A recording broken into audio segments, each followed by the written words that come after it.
Yan o. Focus kayo, kita nyo. Ito, akala ko bato lang.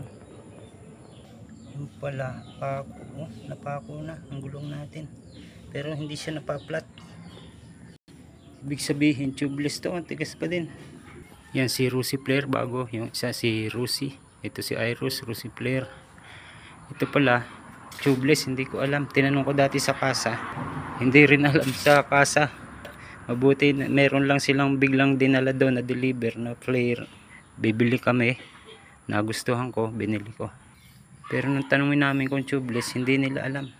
Pero paano nga ba malaman kung tubeless? Yan, may nakasulat dyan, yung maximum.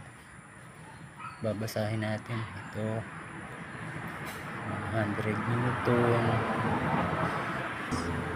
Yan, tubeless. May nakalagay na tubeless para malaman. And sa pito, malalaman din daw sa pito. Yan, ito ang pito. Iba sa pangkaraniwang pito. Yan ang pang tubeless. At malaman nyo rin na tubeless talaga pag napako. Ayan, napako. Ilang araw na pala yan. Mapokus kayo. Ilang araw na to. Kala ko bato lang. Yung pala pako. Pero ang tigas pa din. Ibig sabihin maganda ang pagka tubeless nya. I-try nating itakbo to. Then i-update ko kaya.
Yun.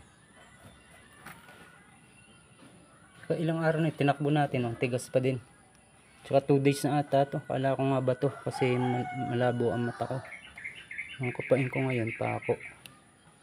Pero ayan, tigas pa din. Try ko ulit itakbo ito ng 5 to 10 kilometers, then update ko kaya. So tubeless talaga siya. Ruben,